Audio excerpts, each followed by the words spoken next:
Hey YouTube collectors community, it's Fanboy Prime here, and I got a recent hauls I want to show you guys. Had the opportunity to visit a Half Price Books yesterday, and I picked up about 10 books, so we'll look through those. Also, last week, had an order of toys come in the mail. This is Wrestling's Heels and Faces. This is from Zombie Sailors Toys. This is Series 1. I had the opportunity to pre-order these about a year ago, I think, and they finally came in. Beautiful looking figures. We'll take a look at those, and we'll take a look at the upcoming releases. That should be releasing later in the year, I believe. So let's go check a look. All right, first up is Batman 433. This is cover dated May of 1989. This is a John Byrne story, so that's the main reason I picked it up. Kind of really digging his work on Superman, so I wanted to see what his work looked like on Batman. I don't know how much he wrote Batman. This may be the only thing he touched with a 3-part storyline. I'm not sure. You guys can leave in the comments if you have more information. But I thought it was pretty cool. Batman 433, The Many Deaths of Batman, Part 1 of 3. Was able to pick this up, as well as Part 2. I'm going to have to search down to Part 3, but this is Batman 434, June 89 cover date. Man, and you know, with these covers like this, you guys remember my Batman troll videos, so this will definitely be a cover whenever it's time to troll Batman fans again. But yeah, once again, just cool. I searched and searched. I was hoping I'd be able to pick up a Part 3. But that'll probably be something I have to hit up on eBay. But I thought these were really cool books. You know, being that they were half off, 2 books for 75 cents, you can't really beat that. So I thought it was a great pickup. If any of you guys have read that storyline or you know anything about this time era of Batman, let me know. Is it something worth investing my time in? Was real surprised to find this book yesterday. It's beat up. It's in terrible shape. But its cover price is $1, so I got it for 50 cents. It is Uncanny X-Men 244. Now, I could be wrong, but my research tells me this is first appearance of Jubilee. You can tell, like I said, it is a very, very low-grade copy, but low grade better than no grade, right? X-Men 244, Newsstand, if that helps, the value on this thing at all. Once again, not really a big X-Men comics collector. I was huge with the Marvel comic cards of the 90s, so most of my Marvel knowledge and X-Men knowledge comes from those cards. But this is a book I had seen posted a whole lot of on Instagram, so I recognized the cover right away. I knew that I'd stumbled upon something pretty cool. So for 50 cents, incredibly poor shape. You know, the spine is terrible. There's some the pages aren't necessarily white anymore. They're yellow. There's some stains throughout it, but just a pretty cool piece of history to own. Next up is Free Comic Book Day, the New 52. First appearance of Simon Baz. Kind of neat picture there of the Trinity. I wish it would have been a version without some random stores, a little ad. But that's cool, you know. It was a cool piece for me to finally find. It did have a coupon stapled to the inside of the book. It's a free book, so I guess that's why they had no issue or qualm with stapling something to the book. But I was able to clip the staple out. So I don't even know if you can see it. I can't. Oh yeah, it's somewhere in there. Yeah, but still a pretty cool book. I think they charged me 10 cents for this because they couldn't, the guy who kept looking for a price. And, yeah. So 10 cents for first Simon Baz, I'll take it. If you guys have watched some of my shorts recently, I have posted 2 videos of books I'm on the hunt with, or on the hunt for. So I've got 30 books posted there. This is one of them, Batgirl Number 66. So yeah, it was awesome to knock this off the list. I was hoping I would be able to find a few more when I saw this one. But no, most of the Batgirls were from earlier in the run, at least from this Cassandra Cain run. Most of them were from, like, you know, the 20s, 30s, which I own a few of those. One day I would possibly like to get a full run of Batgirl. She is a favorite character of mine. But, you know, it just depends on what price.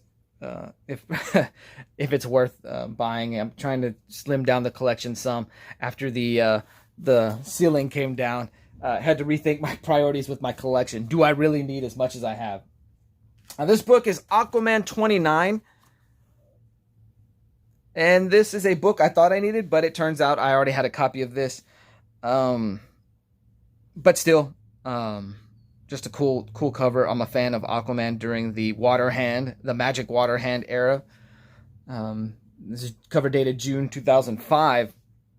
And also, I'm sorry, Batgirl, September 05. So like 05, 04, even like 02, 03, 05, 04. My favorite period of DC Comics, especially the build up to Infinite Crisis. I just felt like the universe was on one page. If something happened in one book, it affected what happened in another book. So I'm retroactively going back and trying to pick up everything from that era, if it's on the cheap, just to be a complete completionist, right? From that same Aquaman run, I have Aquaman 33. Now, this is a book I needed. And this Aquaman, as well as the other one, price $2.50, so $1.25 for each book. I can live with that. They're not in perfect shape. Just some dings and dents on the comic. Found both of them in the rack without a bag and board, so you guys can imagine some of the damage they took. But for $1.25 for run fillers, I'll do that all day. Really like this cover. Really like the art, also during this time period of DC Comics. A lot of the art in these books, it's just fun. And I don't think that there's enough fun art in comics. At least the modern books, kind of why I got out of it. I just didn't have fun with the books I was reading. This was a book I grabbed, and when I got home, I immediately regretted grabbing it. It is Superman 78. I don't have the regular covers. I have, of course, the triangle, the Superman symbol cut out, the blue cover. I have multiples of those, but I don't have just the regular cover, and this being the direct edition. But this one has got spotting throughout it. You can see it right there in the S.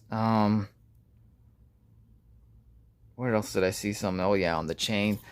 If I could go back, I would have left this there, but in my excitedness, I just grabbed it and really didn't take a too big of a look at it. It was a 75-cent book. But yeah, if I could go back, this isn't something that's going to be real hard to find. So I would have put this back if I didn't see all that. Found Action Comics 802.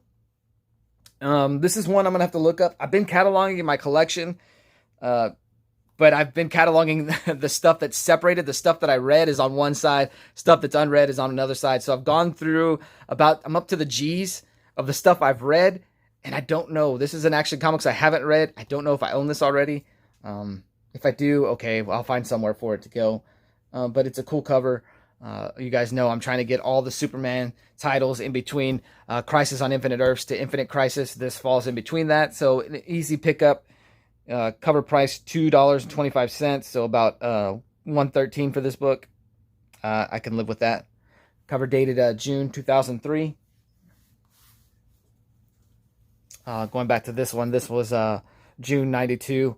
Triangle number 14 for 1993. I'm sorry, I said June of 92. It's June of 93. Triangle number 14 for 1993. And the last of my comic book pickups, and it's not a title I collect at all. This is not anything that I read, but I thought it was cool. G.I. Joe Special Missions, 75-cent cover price. So half of that, what are you looking at? 38 cents, 37.5 cents. Yeah, I'm a kid, a child of the 80s. I had a lot of G.I. Joe toys, so I have an appreciation for G.I. Joe. Probably something I shouldn't have picked up because I am trying to limit how far the collection goes or trying to limit the collection before it gets extremely out of hand. But once again, the cover price dictated that it was too good to pass up. Now, before we move on to Zombie Sailor Toys, the Wrestling Heels and Faces, this is a pickup my wife got. She picked up Stacy Keibler, the Mattel WWE Legends. Stacy Keibler in her Miss Hancock outfit from WCW. So yeah, pretty cool pickup for her collection there. All right, so let's take a look at the Zombie Sailor Toys the Wrestling Heels and Faces, ZST, Zombie Sailor Toys. This is Zombie Sailor is an Instagrammer that I stumbled across a few years ago, and man, I always thought it was cool. I never bought anything from him until now. He was always selling, whether it was 90s or 80s toys, like pristine condition for older toys. I don't know how he was able to do this. He definitely put the work in, so it was always cool to see those things that he had. I wasn't in a position, being a new father, to make some of those purchases because some of those things were out of my price range. But this was definitely something that I thought, man, I definitely have to get a hold of. He has a great love for the early to mid 90s Hasbro, the WWF Hasbro toys, and that's what these are based off of. You know, if you're familiar with the WWF Hasbros, you know there were a few figures that had this pose. His figures do not have the art, the action features to it, but what they do have that far surpasses that is attention to detail. The quality of these figures, just from looks, Lady Prime says I can't open these up, it is awesome. If she changes her mind, we'll take a look at them there, or you guys can find other YouTubers to check out. But man, I just think these are so awesome. The card looks exactly how it would have looked on the Hasbros. I love the little thing you can cut out here on the back. Matt Cardona, the Deathmatch King and Internet Champion, is always ready. Host of the Major Wrestling Figure Podcast, finishes off opponents with his signature move, Radio Silence.